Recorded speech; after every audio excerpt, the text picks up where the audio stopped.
Hello, it's great to be able to join you this morning. I hope the weather is shining upon you there in Phoenix and everyone is set for a great conference and discussion of the digital divides. So I'm going to talk today about the digital divides and beyond the digital divides in Asia, Oceania, the Middle East and Africa. My name's Gerard Goggin. I'm from the University of Sydney and it's been my pleasure to co-organise this event with Susan and colleagues, and thanks very much to Susan for allowing me to present in this remote mode. So it's quite a task to summarise this rest of the world, or rest of the parts of the world, as one might sort of approach it. So I've distributed the overheads and look forward to comments and as we go along. So I suppose cautionary remarks, and we could say this for any of the regions we're looking at, but I think particularly in the regions, the four regions in this brief presentation, in the 2004 conference, I mentioned this and I just wanted to say the obvious again. Each of these regions contains many diverse countries and diverse groups within them. And also, they've been arbitrarily grouped. You could easily devote a session to each of those, and hopefully one might in the future if we had the time. And I suppose one of the issues about the regions in this grouping is that you could say they've been the subject of proportionally less research on digital inequality than elsewhere. Obviously, say North America and Europe to generalise. The other thing is the precarious conditions of knowledge production and research in many countries in these regions means that the data, the initiatives and the research is lacking. It's often carried out by researchers who do not live and work in the region or countries themselves. And finally, I think a significant issue for the regions that I'm going to talk about is that communication technology, networks and infrastructures have emerged really in the relations of imperialism and colonialism over the past couple of centuries, and now contemporary capitalism. So the whole set of debates about decolonisation, about neoliberalism, and that really bite hard in a sense in these particular countries. So the idea I was suggesting at the 2014 conference I wanted to just mention here is Nelson Mandela's idea from famous 1994 conference on digital divide about the diversity of paths in digital exclusion. So it seems to me digital divide brings us together today again, and in this partnership which has been so enduring and important. And it's a useful indicative term, but it's really important to be sensitive to the particular concepts and theories for digital equality in particular countries and particular cultures. And so recognising the diversity of paths and the particular frameworks and concepts that countries use to tackle digital equality is key. And I suppose this year I'm really struck by the sense in which we need to think, as we have been and will do again, but I think really crucially need to look at now, the emerging dimensions of digital exclusion and digital inclusion. So these emerging dimensions I think are really crucial. So with that in mind, I just want to give a very broad update on the four regions. And here I'm using the ITU data, just came out in May 2015. So it's accurate as it is until 2014 and then estimates for our current year. And I've exerted some of these figures to sketch aggregate figures for the regions that we talked about. And Oceania here is incorporated into Asia Pacific. You can have a look at the ITU definitions, but they're the ones I'm going with. Hopefully this will be useful. So overall, if we look at the ITU's take on this in their World in 2014, particularly against the Millennium Development Goals with those in mind, we see this picture over the last 15 years, 400 million internet users, 2000, and 2015 we have 3.2 billion internet users. And so we see by end 2015, indicatively, 3.2 billion people using the internet, 2 billion from developing countries. And the point's made, well made, for every internet user in the developed world, 2 in the developing world. And we have 4 billion people from developing countries offline. And the most sort of concerning statistic in a way at this very aggregate level, of 940 million people in the least developed countries, only 89 million are using the internet, less than 10% of a penetration rate there. So I'm going to go across now different areas of this picture, again at quite an aggregate level, really conscious that in the particular regions this can look really quite different. So fixed telephone subscriptions, I mean the interesting thing here is that they're actually declining as you'd kind of expect, but I think in Africa, in the Arab states, in Asia and Pacific, we're coming off fairly low bases here compared to some of the other regions. So in Africa, per 100 inhabitants, 2015, 1.2 of those 100 inhabitants have got fixed line subscriptions, so fairly low, down from 1.5 in 2005. Arab states 7.3, down from 9.4 10 years ago. Asia and Pacific, a very big, diverse grouping there, grouped into one, 11.3, down from 15% odd 10 years before.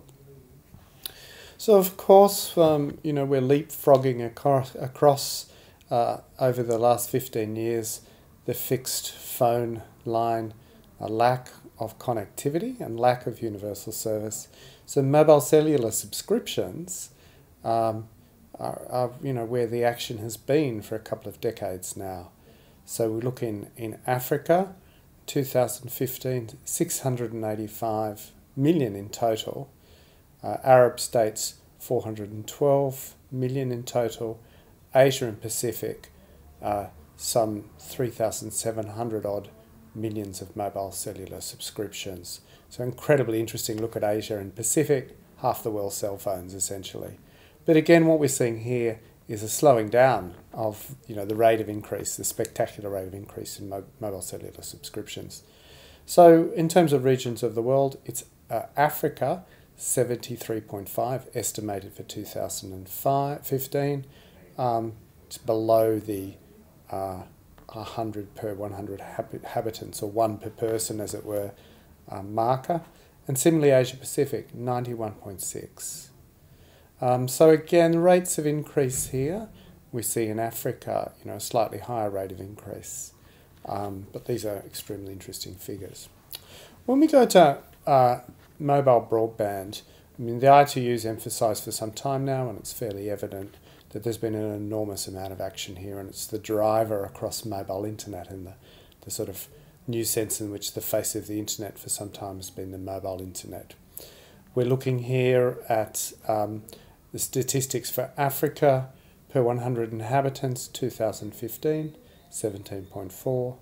The Arab states, 40.6. And Asia and Pacific, 42. And then we can compare that to the Americas, 77%, Europe, 78. These are quite some growth rates. Still, we look, the estimates in 2015 are up fairly substantially, more than 10% in the Americas, in Europe, in terms of mobile broadband subscription. In Arab states, about an extra 10%, almost estimated 25% in Asia and Pacific, and in Africa, getting about a 40% increase, just thinking about this. So this is pretty interesting here, and much of this is occurring also, I'll just note later in the ITU notes in its sort of summation, in the rural areas. That's very interesting given the geographies of communications infrastructure and how mobile broadband pans out. Onwards and upwards, or sideways, to households with a computer. Very interesting because of the statistics gathering here is a little trickier than the telecommunications and internet statistics that tend to come from the kind of big providers, get the figures passed on to the statistical administrations and the regulators to make the ITU statistics. So here we're looking households with a computer. The Americas are 63.8% estimated, 2015, Europe, nearly 82%, the CIS states, nearly 60%. Then when a real drop to the regions that I'm preoccupied with, Asia and Pacific, 36%. Our Arab states, 42.8%, and Africa really, quite a deal less, 9.9%. So now let's look at internet, which is the last two areas that I'm just going to cover. Households with internet access at home. Europe, high water mark, 82%. The Americas and CIS, about 60%. So Asia and Pacific, 39%. Arab states, 40%. Africa, quite a deal less, again, 10.7 on the estimates. And the rate of growth here with Africa, so from 2005 to 2014, there's been almost a tenfold increase.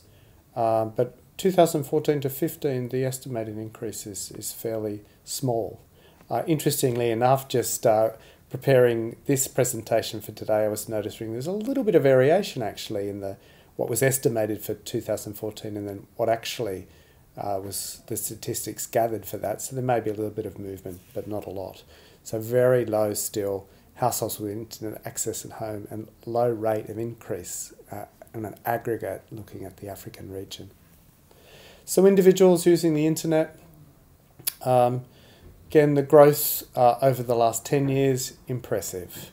The Americas doubled, Europe almost doubled, CIS almost a tenfold increase, Asia Pacific a fivefold increase, the Arab states more than a fivefold increase, and Africa are looking at a tenfold increase.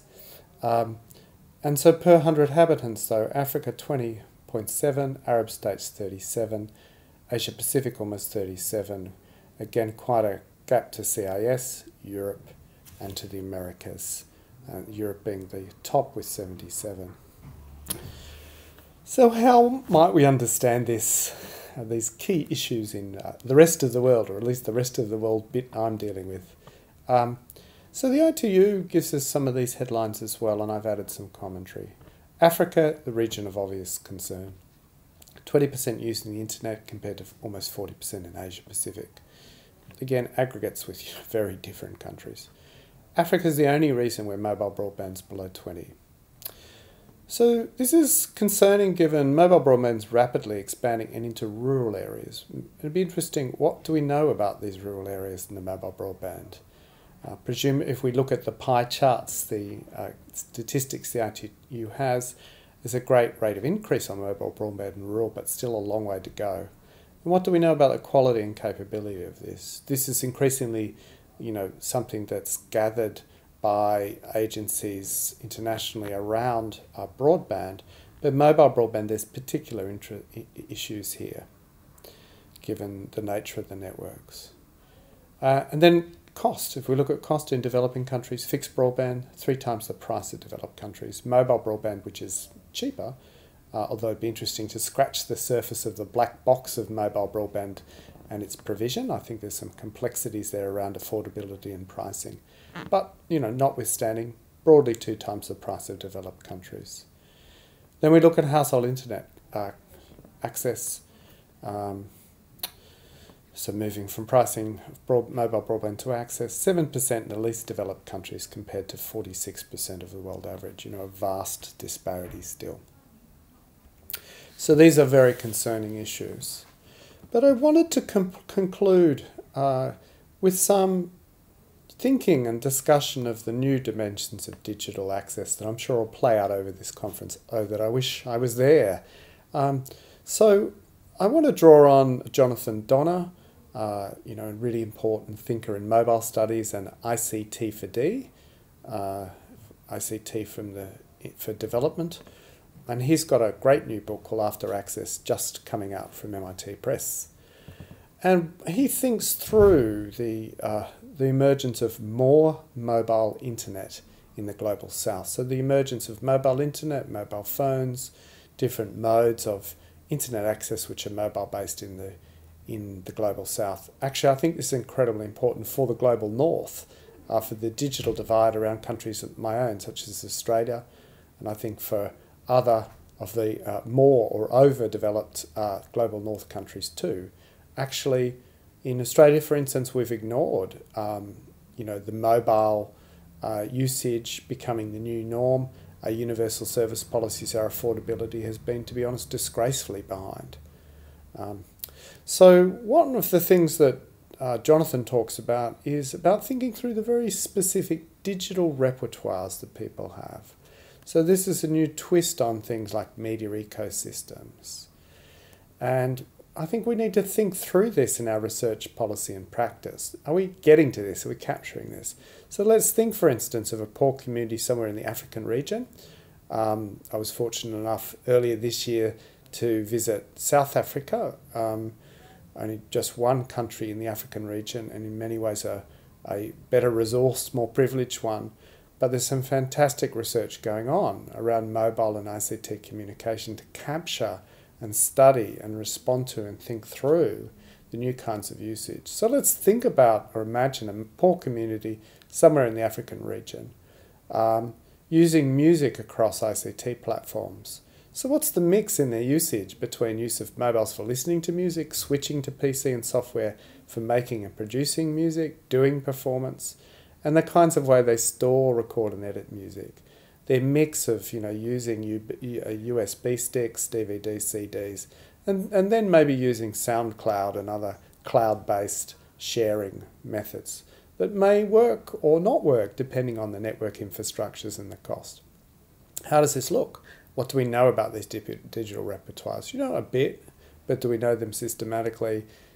Policy and practice actually engaging with this outside community informatics or ICDs or digital divide communities are the kinds of stakeholders and researchers, policymakers that are at this conference, which is fabulous, trying to think through how do we get next generation broadband to communities in North America or Europe or to the global south too, and the regions that in different countries and diverse countries in Asia and Africa, in the Arab states, in the Middle East. How do we do this? Are we thinking through this?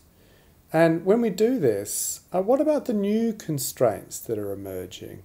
What about the sense in which if we've got the mobile internet, what's the architecture and design of this? What's, in a sense, coded into it? What does it cost? So what's these new constraints that are new kinds of digital and dimensions of digital exclusion? So what's this intersection, the cusp of emerging patterns and trends in use and digital technology repertoires and infrastructures and policies? I'm really just in many ways channeling Jonathan Donner here, but there are a bunch of other people as well who are concerned with this, and I know from many of the papers that have come in try and grapple with this as well. So I'm especially been interested for some time in building on this. What forms do internet, mobile phones and media take around the world? It's not all the same. What are the mobile internets emerging in Africa, parts of Asia and Oceania and elsewhere? Latin America is an area I'm especially interested in too. How do we understand the role of policy and practice in shaping such assemblages as the kind of cool social cultural theorists have it? But in some ways, the mess of the very haphazard ways in which we have technologies. So these mobile internet technologies, what are their exclusions and inclusions? And what are the policy and governance ecosystems, especially in mobile internet? How do we align them to make enabling ICTs beyond the divides, as it were? So I think we have some obvious missing data and research. What are the digital repertoires? What do we know about these? I think that's one of them. What about particular cutting-edge areas of use and new areas that we've not dealt with as well as we might? I work on disability. So what do we have in terms of data and ICT indicators by countries and regions and sub-regions, and you'd say demographics as well, for people with disabilities who are often amongst the poorest in the rest of the world regions? And what about things like public Wi-Fi that are just not in the purview of policymakers in any systematic way, and nor statistical agencies? So really, that's it, I suppose, from me. I have the reference here for Jonathan Donner's After Access book from MIT Press. And otherwise, I'd be very intrigued to hear the questions and discussion